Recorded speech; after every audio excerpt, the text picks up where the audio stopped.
Već u osmogodišnjoj školi sam bežao sa časova, ne bi li išao u bioskop i gledao filmove. Kada sam odgledao film Blow Up, Antonio Mije. Blow Up znači uvećanje, znači povećanje. Nešto se povećavalo. U jednom trenutku u filmu glavni akter, fotograf, je povećavao fotografije da tražio neki detalj. Taj rad u laboratoriji koji je on izdvajao se negativa, povećavao, radio, nove fotografije su izlazile i ja sam to doživio kao wow, čoveče, ovo nije dosadno, volim ću da se bavim. I polako se rodila ta ideja o bavljanju fotografije, mada sam pre toga mislio da ću ceo život da pravim filmove.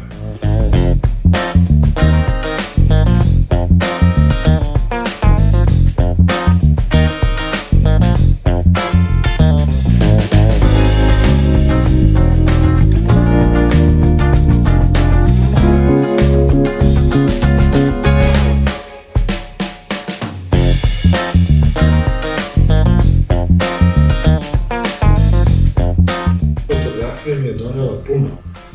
Naprimjer, proputovao sam ceo svet, gde god sam bio, fotografisao sam za klijenta, za agenciju neku, izdržavao sebe iz te fotografije, ništa drugo u životu nisam radio ili pari zaradio.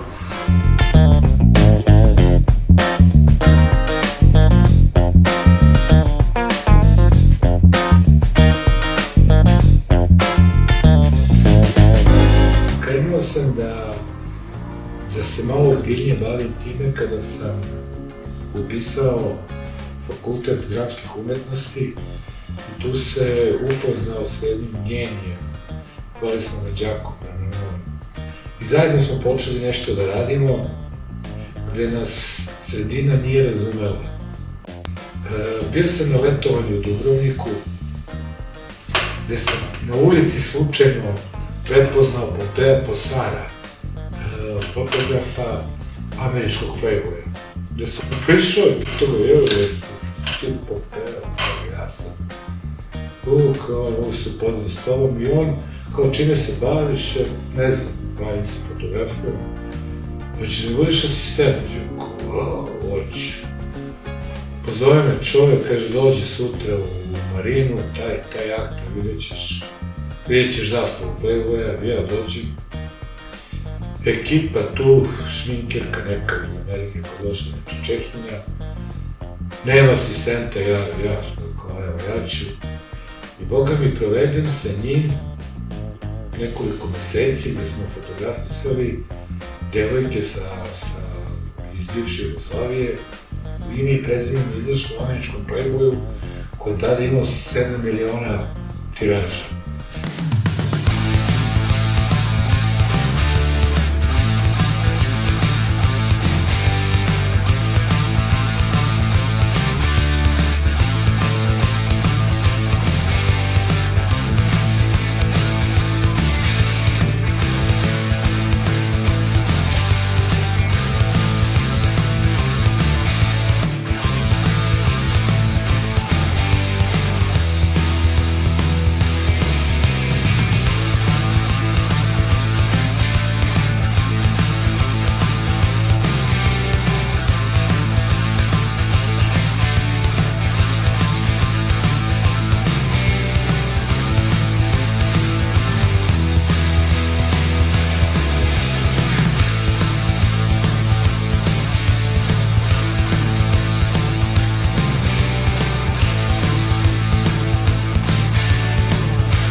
akademija i đakom i sticajem okolnosti prijatelj me pozove, kaže, jeli, zaljubio se devojku u Parizu i kao, ajde, idemo zajedno.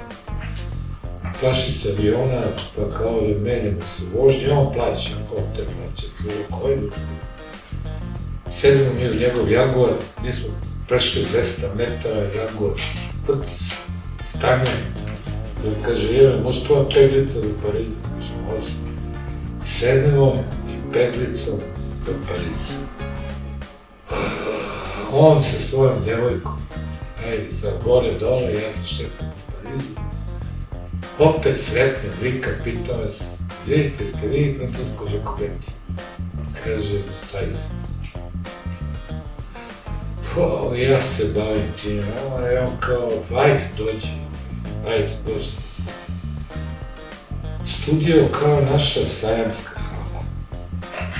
Puna opreme, rasvete, ono što ko tada danas nije postavljeno, fotografski rasvete, elektronski rasvete. Ja gledam zabiljen, ne znam ovo šta je ovo i prisustujem prvom snimanju njegovom i on upali jedno svetlo. Ja ga pitam, izvedite kao, što koriste sve ovo kišobrane ljudima? Ja čovjek pogleda, jedno je sunce, što znači jedan izvor svetla. Ja kao, dobro, ne nade, ne pitaš ništa. Gledaj, slušaj i uči. Od nekog levog smetala ja sam došao do toga da sam njemu merio svetlo. Između ostalog, da bi razbio dosadu, ja sam fotografijom počeo da se bavim zbog žena, zato što sam mnogo volio žena. I onda počinju te moje fotografske avanture. Prvo Amsterdam, studio u Amsterdamu, neki baletski studio koji sam ja dobio, veliki studio učenja. Taman krene posao, sve krene, svaki dan snimanje. Krene lova da dolazi. Moja tadašnja devojka ostaje u drugom stanu. Ja šta ću? Kupi opremu, nazad za Beograd. Nešto islikam, odnesem, ponudim, duga prihvatim to, krenem da radim, sve ja sam na strane za dugu. Polako se tu priključi praktična žena, daje mi studio, što je jako bitno. A ja sam doneo pozadine, to sam u stanu nešto remontirao, radio. Međutim, kad su mi dali studiju u blizu, neki prostor dok sam ja napravio studio, tada je krenuo još uvek vam pričam analogne fotografije.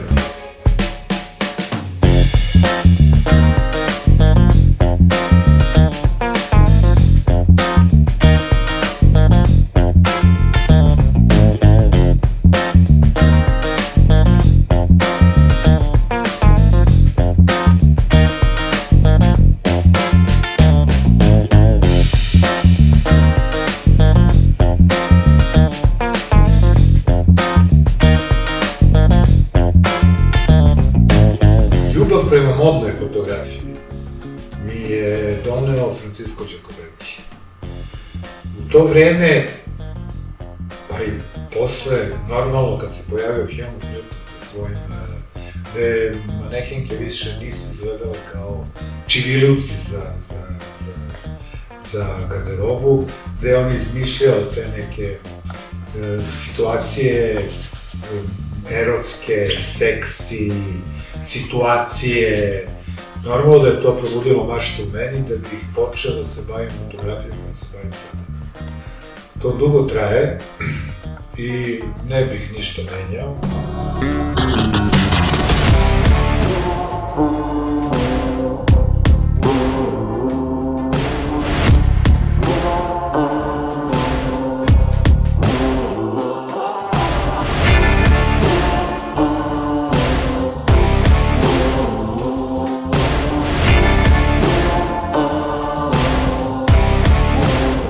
Ali među vremenu se desila i Claudia Schiffer, za Turistički savez Crne Gore.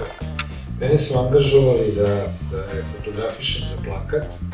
I onda je došla devojka u to vreme, izgleda fantastično. U prirodi je mnogo lepše nego na fotografijama. Ta njena kosa je zadivljujuća. Tako, napravili smo mi tu fotografiju za Turistički savez u narodnoj nošnji, ona je tu boravila par dana. Više su je snimali kamerom, što sam ja snimao. I to mi je donelo jako veliku popularnost, a i rad sa jednim od najvećih top modela u to vreme. Kasnije sam upoznao po meni najveću manekinku po meni na svetu, Natašu Vojnović, to je devojka naše koreografiste, koja je napravila fantastičnu karijeru u inostranstvu.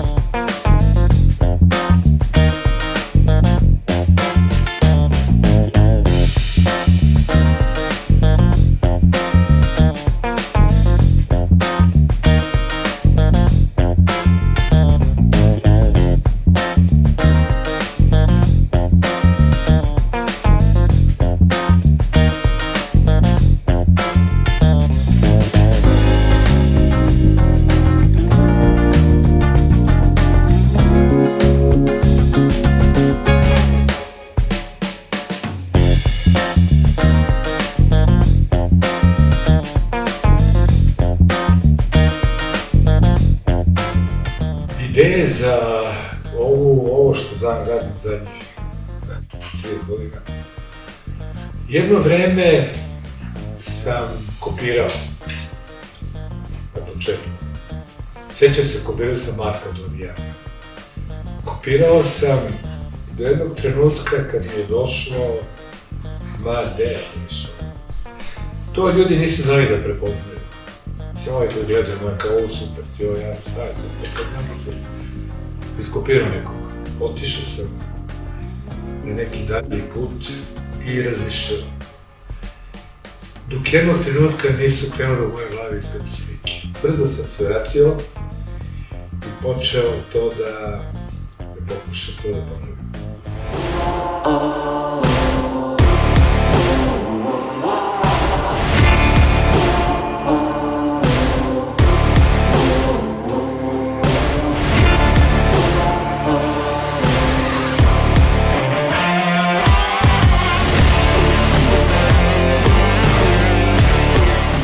To su ideje koje dolaze, prestao sam da gledam časopise, prestao sam da gledam knjige i tuđe radove, i ideje su počele da dolaze. Često pre samog snimanja ja gledam što radimo da gledam dok se šminka, kako drži ruke,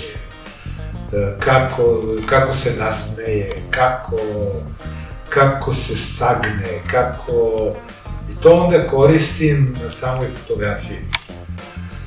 Ideje dolaze kroz knjige, kroz maštu, kroz posmatranje. Sve moje fotografije su režirane, a oni bi trebali izgledaju kao neki voajer koji je prošao i slučajno je to video.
trudim se da na fotografijama, da mi nisu namešteni modeli, koliko je to moguće.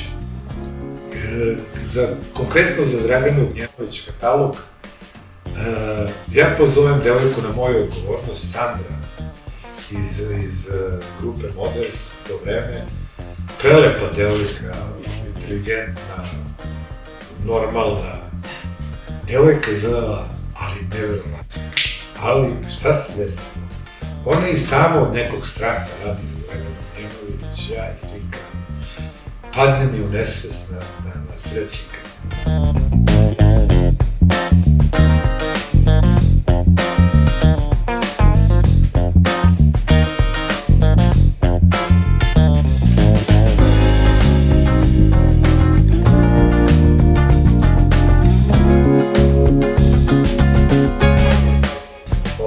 To je jedan od najboljih, najlepših, po meni, jedan od najboljih poslova koje sam završio i koje sam završio publikovan negdje. Ta Aleksandra je trenutno jedna najbogatijih žena na svijetu. Meni je najveće zadovoljstvo kad u laboratoriji izvadim urađenu fotografiju, razvijenu, sa kojom sam ja zadovoljan. To me najviše ispunjava. Na početku me je ispunjavao taj glamur fotografisanja tih devojaka. To mi je na početku bilo. Nešto što bi mogao za recimo Sinišu Manuela, to je jedna kompanija iz Novog Sada, koja na snimanje je čovek doneo 3 kamiona stvari. Od toga jedan kamion su bili njegovi eksponati, a u 2 kamiona je bila scenografija.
Međutim, jedan od najvećih mojih, da kažem, tih financijskoj domena, nekih svetskih je, kad me su me pozvali iz Njujorka da uradim jedan katalog, iznajmljena manekenka, top model,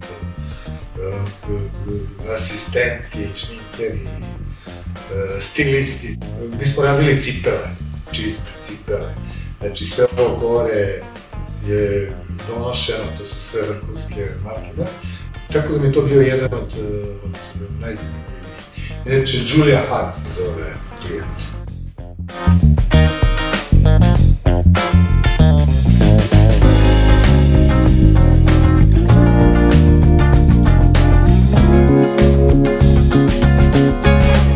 Znači, knjige u šake, malo istorija fotografije, malo Man Ray, mnogo rada i strpljenja.